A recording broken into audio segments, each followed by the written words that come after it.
حاضر محترم، آپ رحمۃ اللہ تعالی علیہ 6 صدی ہجری میں ہند میں تشریف لائے۔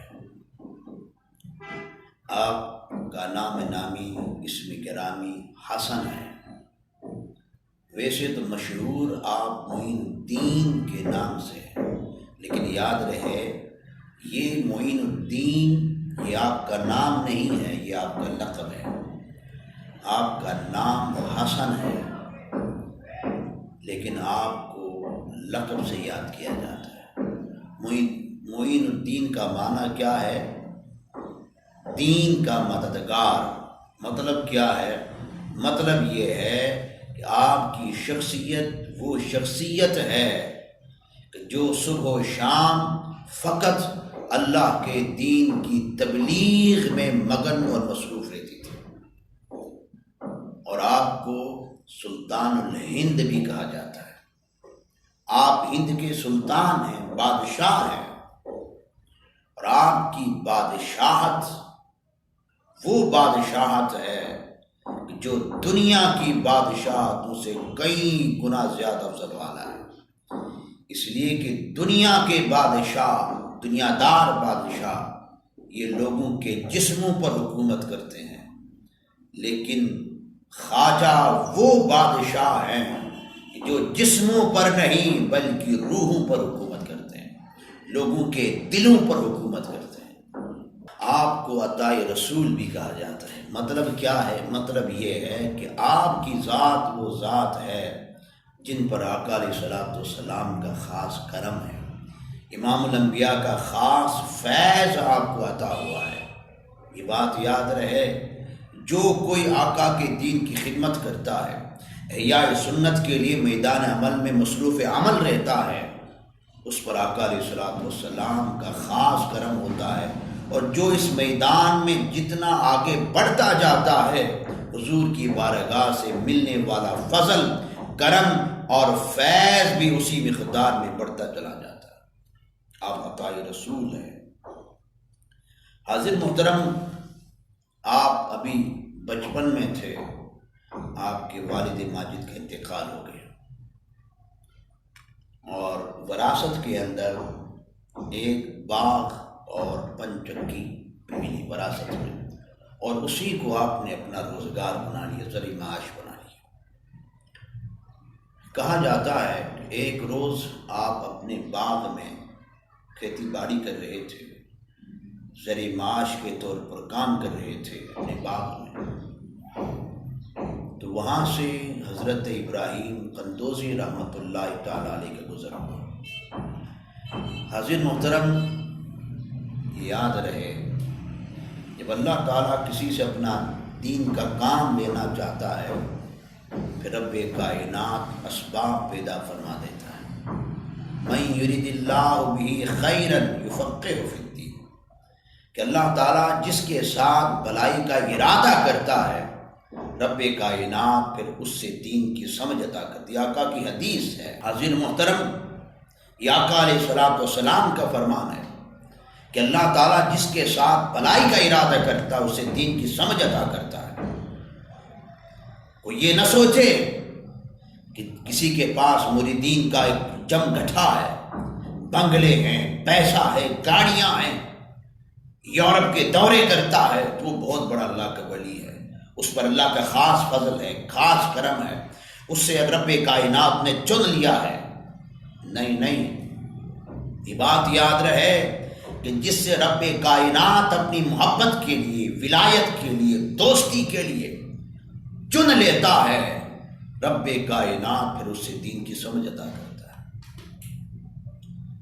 تو حاضر محترم، اللہ تعالیٰ اسباب پیدا کرتا ہے۔ جب ابراہیم قندوزی رحمۃ اللہ تعالی علیہ نے آپ کو دیکھا تو سمجھ گئے یہ کوئی عام بچہ نہیں ہے، سمجھ گئے کہ عنقریب رب کائنات اس سے بڑا دین کا کام لینے والا ہے۔ آپ نے نظر فرمائی، فیض عطا کیا۔ آپ کا نظر کا پڑھنا کیا تھا؟ دل کی دنیا تبدیل ہو گئی، دل دنیا کی محبت سے اچاٹ ہو گیا، دنیا سے نفرت سی ہونے لگی، بس دنیا ایسی دل سے نکل گئی، دل کی دنیا میں ایسا انقلاب برپا ہوا، جو کچھ تھا سارا کچھ بیچ دیا، قیمت فقراء میں تقسیم کر کے علم دین کے حصول کے لیے چل پڑے۔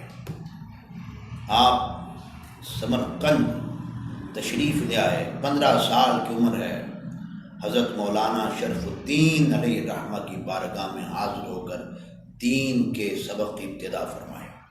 دین کے حصول کے لیے آپ کی بارگاہ میں حاضر ہوئے۔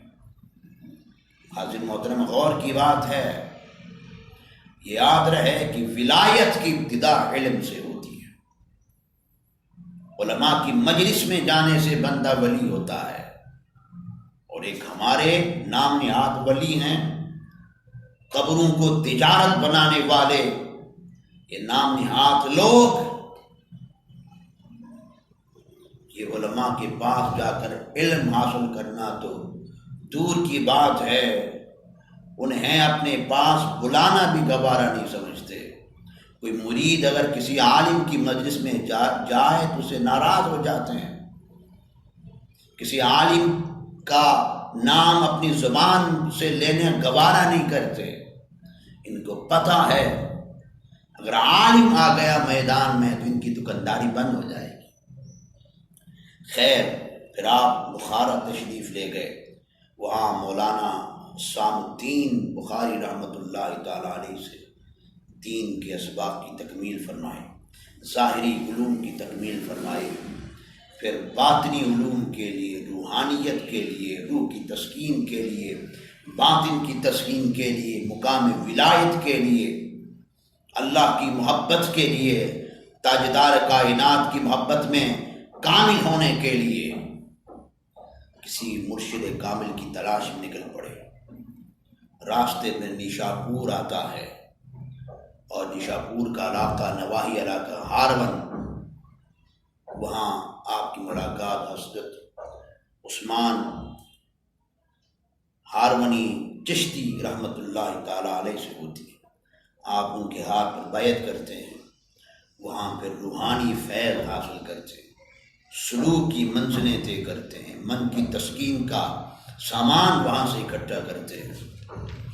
پھر یہ سفر رکتا نہیں ہے، یہ ولایت کا معنی ہی یہی ہے، علم حاصل کیا جائے، روحانیت حاصل کی جائے، بیٹھ کر سجادہ نشین بن کر، مجاور بن کر پیسے بٹورنا بھی ولایت نہیں ہے، تعویذات دینا، پھونکے مارنا یہ ولایت نہیں ہے۔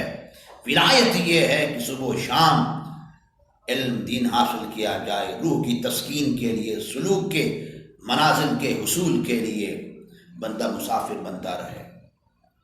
پھر آپ کا سفر رکتا نہیں ہے، پھر آپ موجودہ لاہور میں حضرت داتا صاحب کے مزار میں حاضر ہوتے ہیں، یہاں مراقبہ کرتے ہیں، آپ سے فیض حاصل کرتے ہیں، اور حضرت داتا صاحب بھی بر کر فیض عطا کرتے ہیں، اور ایسا فیض، اتنا فیض ملتا ہے۔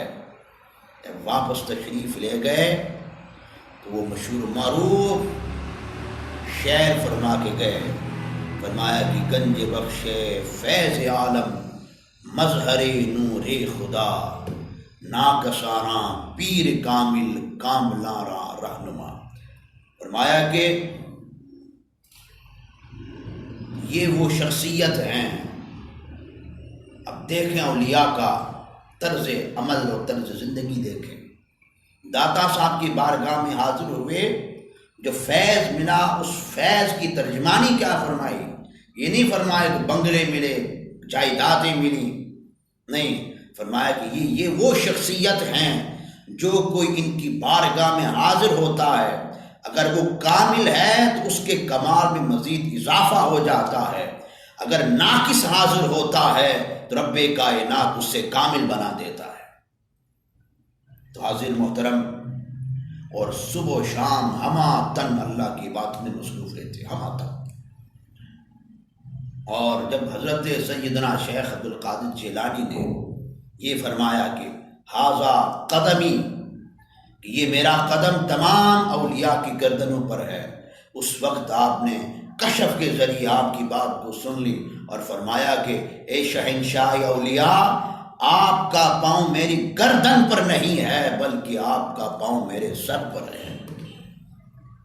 اس لمحے جب حضرت سیدنا شیخ عبد القادر جیلانی نے یہ بات ارشاد فرمائی تھی اور آپ نے کشف کے ذریعے سن لیا تھا، آپ اس لمحے میں بھی خراسان کی پہاڑیوں میں اللہ کی عبادت میں مصروف تھے، اللہ کی عبادت کرتے رہے۔